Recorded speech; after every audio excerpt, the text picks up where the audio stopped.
You're locked on to Scotty G and the coach, Tim LaComb. Presented by Mountain Land Supply on 97.5, the KSL Sports Zone. 97.5, the KSL Sports Zone. Scott Gerard alongside the coach, Tim LaComb. We're up here in Logan. It's Pac-12 day as Utah State. We are on the quad. You can't ask for a better day than this. July 1 in Cache Valley, you could either get 100 degrees or you could get pouring rain and 50 degrees. Today, we are right smack dab in the middle. Well, they'd sing about New York in June. This is Logan in July, and I'm in. Yeah, no doubt about it. The Jazz now have to go find themselves a new center as Walker Kessler is now a member of the Los Angeles Lakers. Interesting move by the Jazz saying, you know what, we're not going to pay. And I think Walker Kessler took $33 million a year from the Lakers. I think he wanted a tad bit more from the Utah Jazz. And you get yourself in a bad spot when you overpay, even by a little bit, because a little bit adds up to a lot. And again, this collision was coming next year with Keontae anyway. It's why the Jazz wanted to be able to try to fit into this slot. And the fact that it wouldn't work, the Jazz didn't want to, I guess, mortgage the farm. They felt like, hey, we've got a lot of good pieces. We don't need to win it this year. We need to develop. We need to see how this is all going to work, how this is going to be cohesive. You do need rim protection. I get it.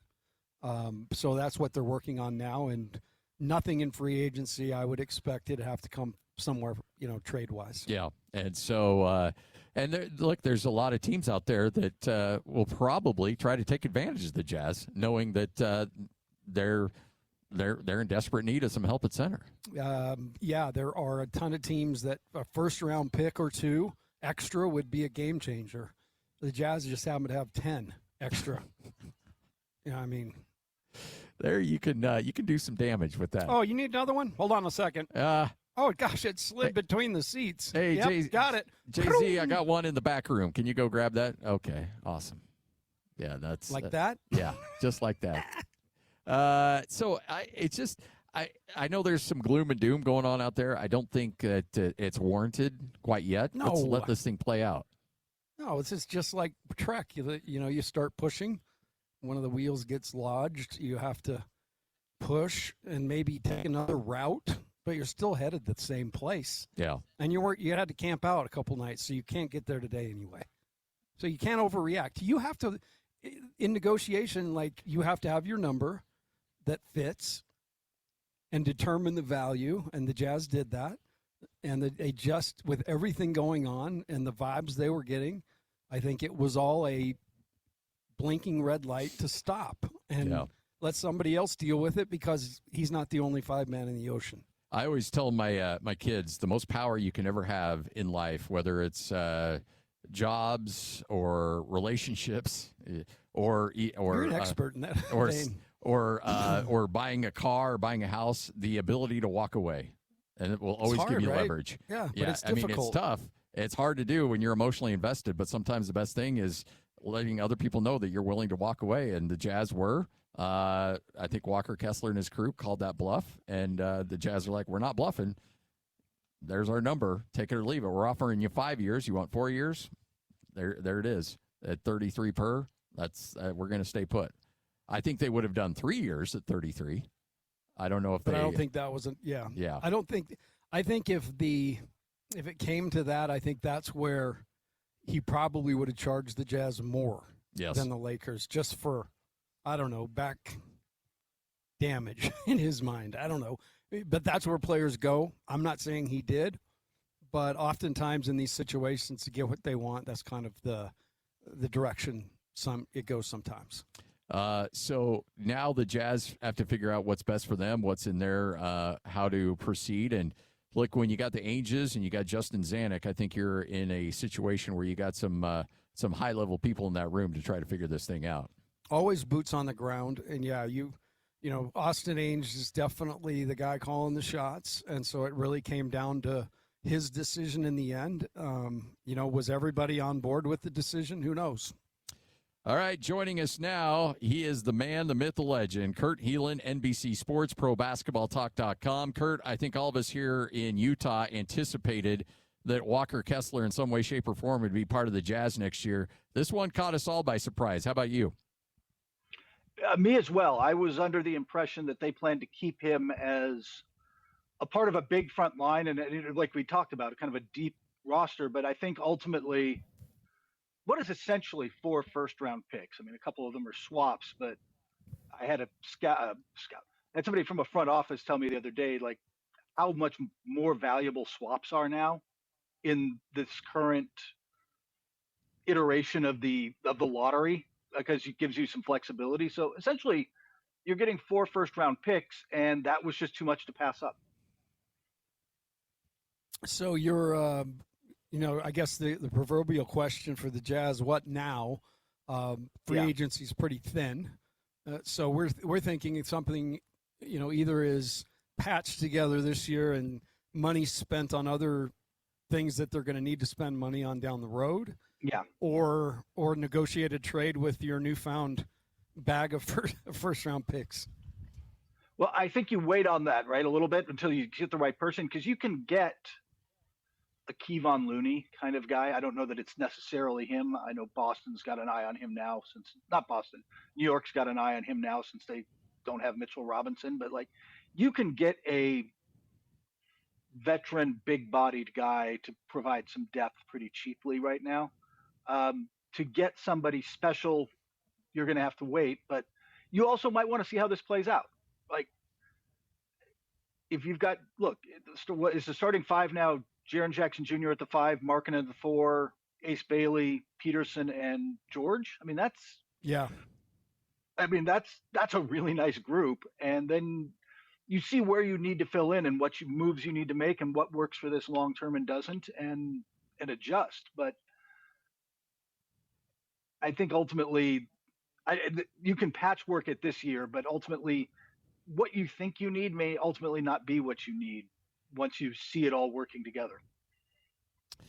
So Coach and I were talking to someone in an NBA front office, and they mentioned that the Lakers, with new ownership, they're going to rebound pretty quickly. The buses kind of skated by on the Laker name, but obviously we're not very liquid, couldn't get very aggressive in a lot of things.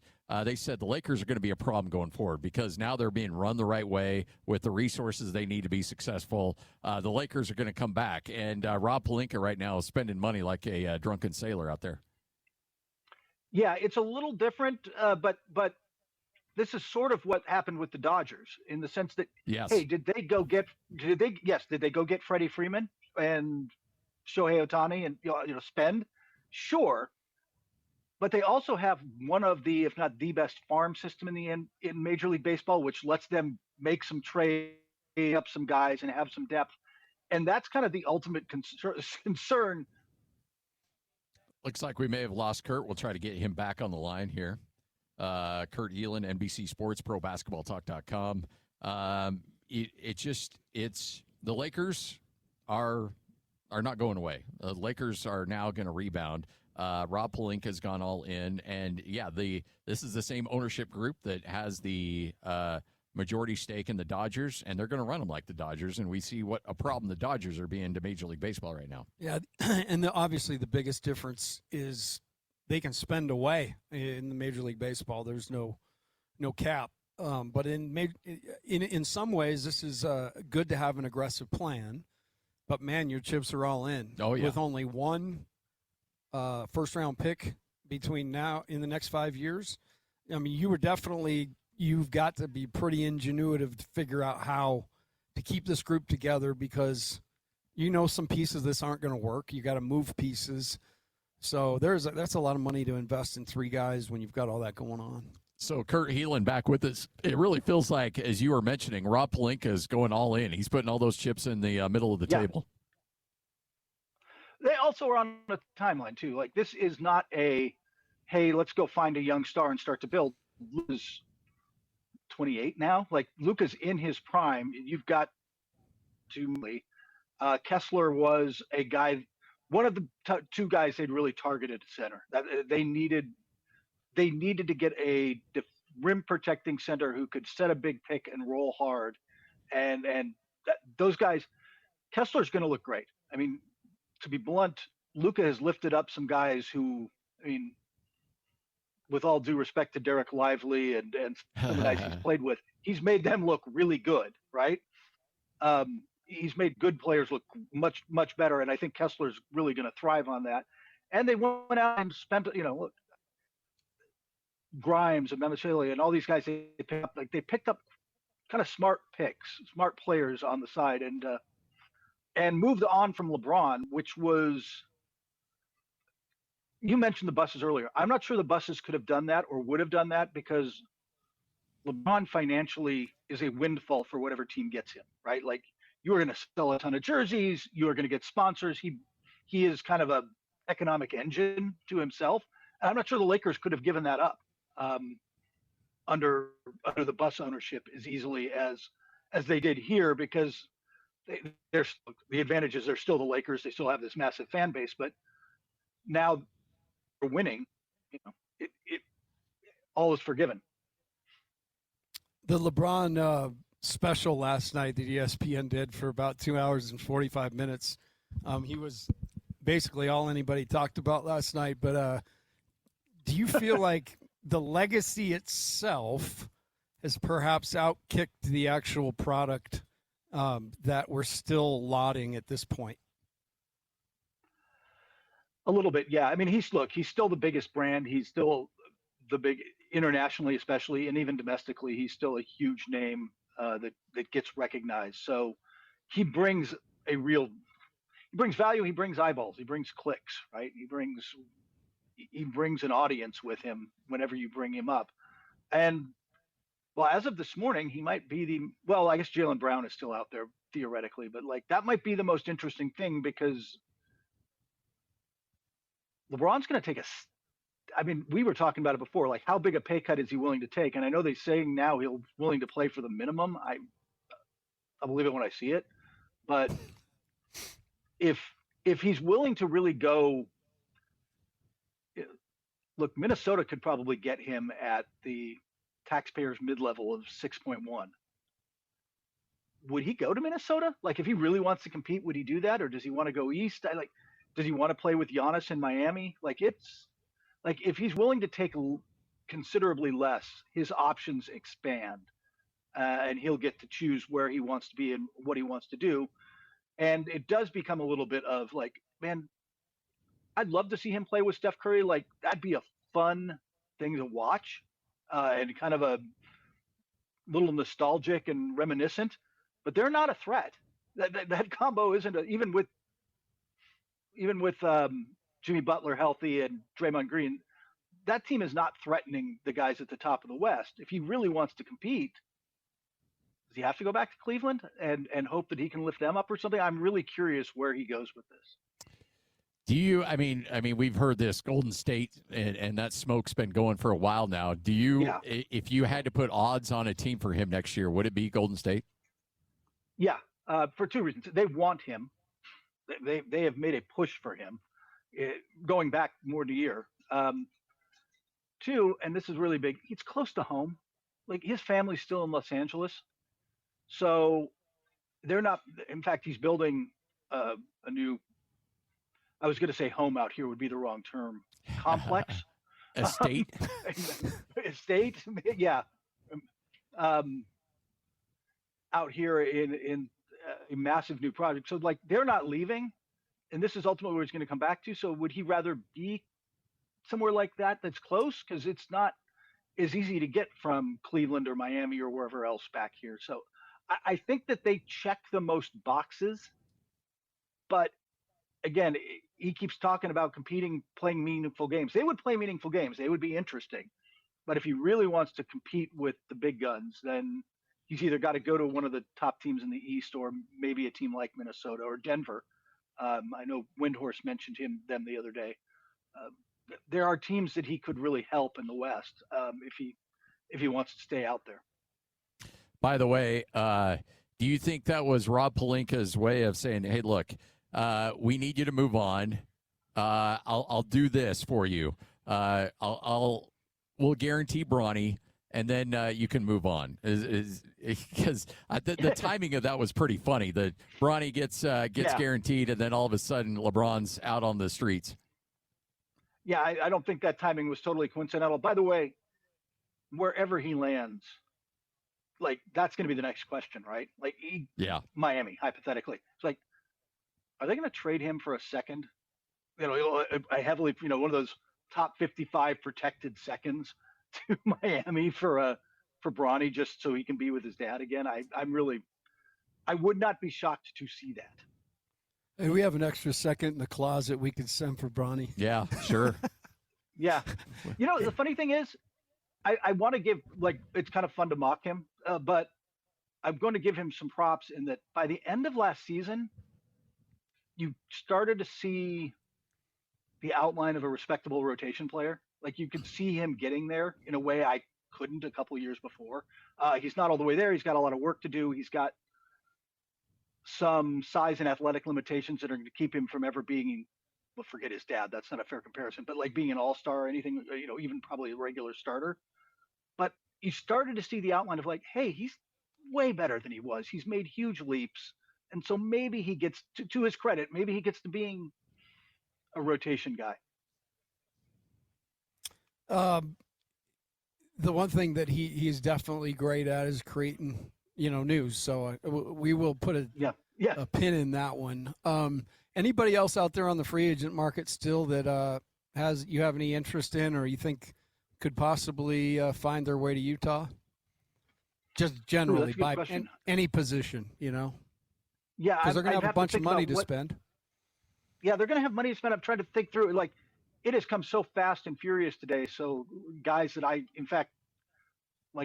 was like going to put together a list of best guys on the board. I'm like, Kelly Oubre's still out there. No, he's gone. Like it's moving really fast right now. So off the top of my head, I've been swimming all day. So it's like my head. I mean, not actually swimming.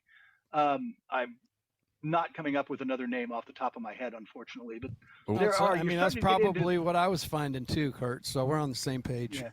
Yeah. I'm not sure. You're starting to get into bench guys, right? You're starting to generally get into the 8th, 7th, 8th, 9th guy on the bench, and guys who are going to play for you. But since we were talking about the Lakers, like Grimes is a great pickup for them, but like 7th man, 8th man, like that's kind of where we are in the pecking order now. So if you're Danny Ainge, you're Austin Ainge, you're Justin Zanuck, you've got four first-round picks, but essentially 2 unprotected first and 31 and 33. Yeah. I got a sneaking suspicion the Jazz will not be drafting in those locations. This is going to be ammunition to try to find a way to improve this team dramatically going into next season. Well, it's funny because somebody pointed out online somewhere that technically you can tie those picks back to the Rudy Gobert trade, right? Like yeah. No, crazy. You so flipped 4 more picks out of Rudy. Yeah. So Rudy's now out to 2033, and you can extend that further now. The nature of Danny and Austin is to wheel and deal and find wherever they're going to send this thing next. So yes, I expect that to be the case. But I like I said, I think you're going to sit back, let the market shake out a little, see what you need, see how Peterson fits, how the whole thing starts to come together and what you want to do. And then you have got real flexibility and optionality is everybody's favorite word. You've got all sorts of optionality to change things around down the line, or go get a guy who does come up that you want. I've got my like dark horse for LeBron, where he's going to end up. I'm going to say the Wizards. That would be hysterical. Just remember that, Kurt. And if I'm right, if I'm wrong, you can razz me. But I am saying it's an out there one. But that tied Anthony Davis, and the fact that I don't want to move him, if he's willing to play for the minimum, that'd fit real nice. Oh, if you put him out there with the Bonsa and that's actually starting to become a nice lineup already. Like, I mean, a lot of things have to your click. turn, my turn lineup, but yeah. Yeah, exactly. It's a little awkward. I'm curious how they're going to be respectable, and that alone for Wizards fans will be a nice change of pace. So, like, you can tune into those games and not be horrified. That's a big step up for the Wizards. That's a win. 97.5, the KSL Sports Zone. Kurt Helin, NBC Sports and ProBasketballTalk.com. Kurt, the one thing that I think is really fascinating about all of this is that you've got an NBA landscape where free agency used to be such a big deal. Now it's about trades, and we don't see the free agency anymore. Do you ever see that coming back, or is this just what we have now? It'll depend on the CBA. What's changed is in the effort to get teams to be able to retain their own top players and free agents, it is much more lucrative for a player to extend with the team they're on and then force a trade or do in some way, rather than just hit the free agent market. You get less money hitting the free agent market. It's not,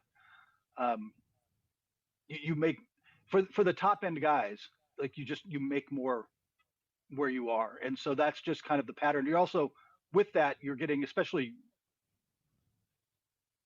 once you get, out of the top couple of players on a team, those are more and more shorter contracts. It's 3 years with an option on the end, and guys are getting moved around, and there's non-guaranteed years and what have you. Like, there's a lot more, teams are trying to be a lot more flexible and have a lot more ways to move things around. But until they change the CBA again, which they will, right now, for good players, it just makes more sense to extend where you are and get the bag and then worry about getting out of town. Do you, is there a lot of times when things go quiet, it's when something's close to getting done. Are you hearing anything on the Jaylen Brown front? Under that theory, he could get moved in the next hour. It's what I've heard, and in fact, I just wrote on our tracker at NBC Sports, trying to keep up with all the free agent stuff, is two things they're talking to teams, but two things are kind of, I don't want to say scaring teams off, but giving them pause. One is the asking price. Boston wants 4 first-round picks or picks and players combos, but like good players. This is not a team that's looking to tank and rebuild, right? Like they've got Jason Tatum still. They plan to win on the fly. So the other thing though is, and maybe the bigger issue is, Jaylen Brown makes $57.1 million next year and has $126 million guaranteed for the 2 years after that. He is on a supermax deal that is really expensive. And it's not that he's not a very good player.